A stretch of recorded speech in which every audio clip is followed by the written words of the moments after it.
یہ نور حضرت عبداللہ کی پشت میں آیا ہے، نکاح ہوا حضرت عبداللہ کا سیدہ آمینہ سے، منتقل ہوا ہے یہ نور حضرت سیدہ آمینہ کے رحم میں آ گیا ہے۔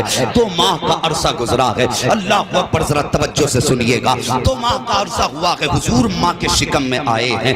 2 ماہ کے عرصے کے وقت میں حضرت عبداللہ سامنے بیٹھے ہیں، سیدہ آمینہ کا چہرہ دیکھ کے کہتے ہیں میری آمینہ پردیس جا رہا ہوں۔ میرے سرتاج کہاں جا رہے ہو؟ کہ پردیس جا رہا ہوں۔ اللہ اکبر، اتنا سننا تھا، وہ لائق بیوی تھی، فرما بردار بیوی تھی۔ مجھے بتا تو سکی جس کی گود میں سید الانبیاء آیا ہو وہ ماں کتنی شان والی ہوگی، جس کے گھر کے اندر میرے مصطفیٰ کی ولادت ہوئی ہو وہ باپ کتنی عظمتوں والا ہوگا۔ سامنے میاں بیوی بیٹھے ہیں، جیسی حضرت عبداللہ نے کہا تھا میری شریک حیات پردیس جا رہا ہوں، اتنا سننا تھا سیدہ آمینہ کی آنکھیں بھر آتی ہیں، رو کے کہتی ہیں میرے سرتاج ابھی تو زندگی کی بہاروں کے 2 ماہ گزرے ہیں، میں نے تو ابھی جی بھر کے دیکھا بھی نہیں ہے، آپ ساتھ چھوڑنے کی باتیں کر رہے ہیں۔ حضرت عبداللہ کہتے ہیں میری شریک حیات کچھ دن کی بات ہے، میں پردیس جا رہا ہوں، واپس آؤں گا تیرے ہاتھ کی پکی روٹی کھاؤں گا، تیرے ساتھ بیٹھ کر کے پیار بھری باتیں بھی ہوں گی۔ اللہ اکبر، حضرت آمینہ نے حضرت عبداللہ کو رخصت کیا ہے، پردیس چلے گئے حضرت عبداللہ میرے نبی کے والد، ابھی میرے حضور ماں کے شکم میں آئے ہیں، 2 مہینے کا عرصہ گزرا ہے۔ ذرا توجہ سے سننا پیارے، بدبختوں کو بتا دو کہ مصطفیٰ کے دیوانے نبی کا میلاد کیسے سنا کرتے ہیں،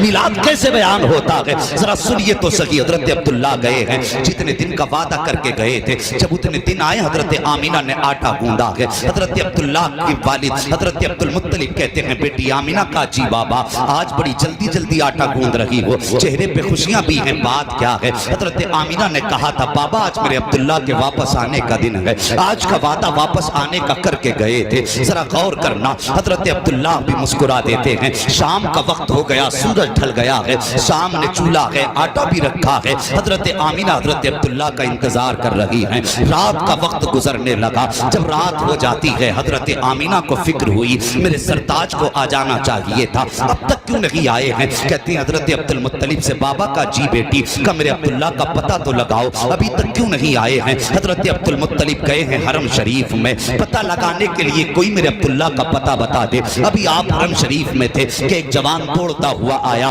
آ کے کہتا عبدالمطلب بڑی دردناک خبر ہے۔ کہا کیا خبر لایا ہے؟ کہا بتاتے ہوئے ہونٹ کانپ رہے ہیں، کیسے بیان کروں، زبان ساتھ نہیں دے رہی ہے۔ حضرت عبدالمطلب نے کہا تھا بتاؤ تو صحیح بات کیا ہے؟ کہا سنو جو عبداللہ تمہارے پردیس گئے تھے، راستے میں ان کا انتقال ہو گیا ہے، اب وہ واپس نہیں آئیں گے۔ اتنا سننا تھا باپ کے دل پہ بجلیاں گر جاتی ہیں۔ اللہ اکبر، کون ہے عبداللہ؟ یہ حضرت عبدالمطلب کے 10ویں سب سے چھوٹے بیٹے ہیں۔ حضرت عبدالمطلب کو عبداللہ اتنے ہی پیارے تھے جتنے حضرت یعقوب کو حضرت یوسف پیارے تھے۔ اور یار یوسف جدا ہوئے ہیں یعقوب سے تو 40 سال میں آنکھوں کی بینائی چلی گئی ہے، لیکن یہاں صرف جدائی غائب ہونے کی نہیں تھی بلکہ بیٹے کا وصال ہوا ہے۔ بجلی گری عبدالمطلب کے دل پر، وہیں بیٹھ جاتے ہیں، ہمت کر کے گھر کی طرف آئے ہیں، لیکن گھر کے اندر قدم رکھنے کی ہمت نہیں ہو رہی ہے۔ خیال تھا اندر جاؤں گا، آمینہ پوچھیں گی تو کیا جواب دوں گا، جیسی دروازے پہ جا کے ہاتھ لگا کے کھڑے ہوئے ہیں، اتنے میں سیدہ آمینہ اندر سے آ جاتی ہیں، باپ کے قدموں کی آہٹ محسوس ہوئی، کہتے ہیں بابا آ گئے۔ اتنی بات سنی ہے حضرت عبداللہ کی گردن جھکی ہے، کب حضرت عبدالمطلب کی گردن جھکی ہے،